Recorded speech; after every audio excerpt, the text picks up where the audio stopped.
আমরা যদি বিরোধে লিপ্ত হই তাহলে পরাশক্তিগুলোর সুবিধা তখন আমাদের কাউকে দিতে হবে ট্রানজিট, কাউকে দিতে হবে সেন্ট মার্টিন, কাউকে দিতে হবে দেশের অর্ধেক। 24-এর ছাত্র নাগরিক অভ্যুত্থানের পরেও যদি সেই বিরোধ আমাদেরকে খায় তাহলে এতগুলো তাজা জেনজির রক্ত বৃথা যাবে। চিল্লায় বলো ঠিক কিনা? মনে রাখবেন, যখন আমি একা থাকি তখন আমি ব্যক্তি, যখন আমরা সবাই মিলি তখন আমরা শক্তি।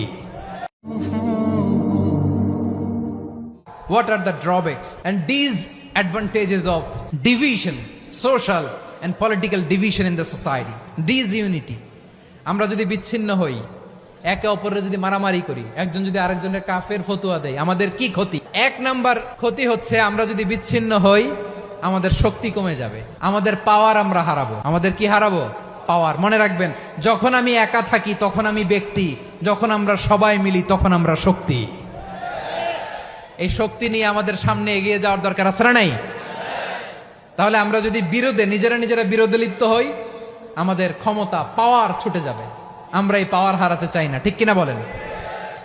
রব্বুল আলামিন ঠিক তাই বললেন। রব্বুল আলামিন বললেন, খবরদার, ওয়াতিউল্লাহ ওয়া রাসূলাহু ওয়া লা তানাযাউ ফাতাফশালু ওয়া তাযহাবা রিহুকুম ওয়াসবিরু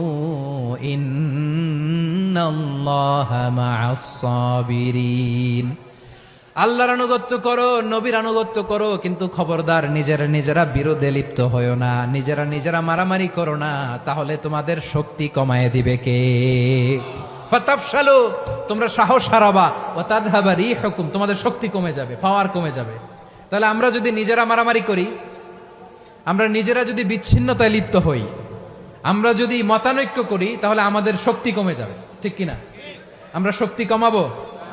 আচ্ছা, ছোট্ট একটা বাঁশের কঞ্চি যদি আপনারা দেয়, পায়ের মধ্যে ধাক্কা দিয়ে ভাঙতে পারবেন না? এরকম বাঁশের কঞ্চি যদি 20টা একসাথে জোড়া লাগায় দেয়, ভাঙতে পারবেন? কথা বোঝে নাই মনে হয়। চিকন একটা বাঁশের কঞ্চি দিলে ভাঙা যাবে না? এরকম চিকনই 20টা বাঁশের কঞ্চি একসাথে লাগাই দিলে ভাঙতে পারবেন?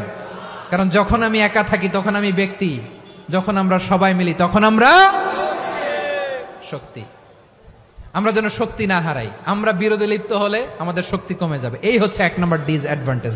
2 নম্বর ডিসঅ্যাডভান্টেজ হচ্ছে আমরা নিজেরা বিরোধে লিপ্ত হলে অন্যরা আমাদের মাথায় কাঁঠাল ভেঙে খাইতে সুবিধা হয়। কথা বুঝেন নাই?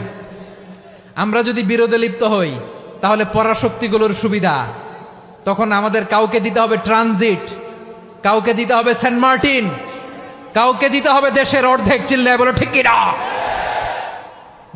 নিজেদের প্রবলেম সলভ করার ক্যাপাসিটি আমাদের আর থাকবে না।